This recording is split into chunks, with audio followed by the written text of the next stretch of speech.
অস্থিমজ্জা বিলীন হয়ে যেতে চায়, পেশিগুলো যেন হাল ছেড়ে দিতে চায়, এই দেহখানি যেন আর চলতে চায় না।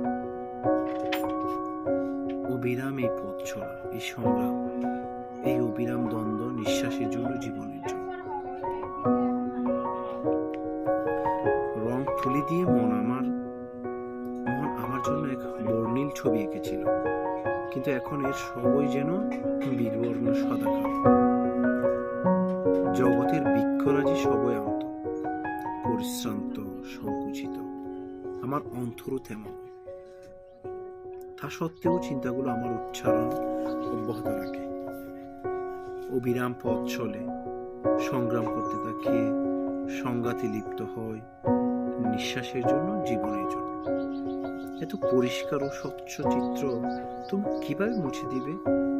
এত বাস্তব। আমায় বল, কিভাবে নিজেকে আমি এই থেকে মুছে ফেলবো? আর কিভাবে আমার এই শ্রান্ত ক্লান্ত পদযুগলকে বিশ্রাম দেব?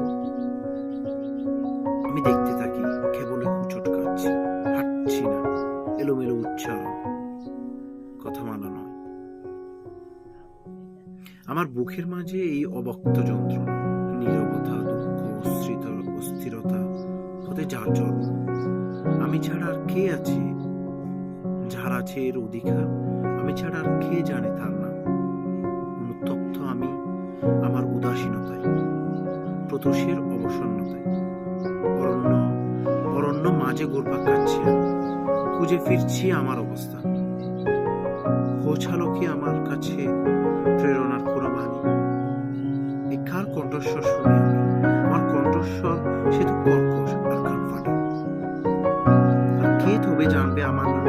শুধু তারই মহান কৃপায়। আত্মা কথা বলে, দেহ ও মন যখন আমার অনুভূতিহীন।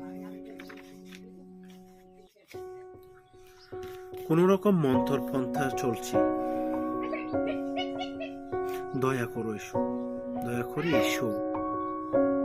আমার চিন্তাগুলোকে শান্ত করতে হলে এসো। অরণ্য ঘুরপাক খাচ্ছি আমি,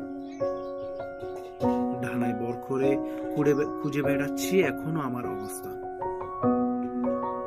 আমি আর চলছি না, সংগ্রাম করছি না, দ্বন্দ্ব সংঘাতেও নেই আমি। নিঃশ্বাসের উপর জয়ী হয়েছি। আমি আমার জীবনকে জয় করেছি।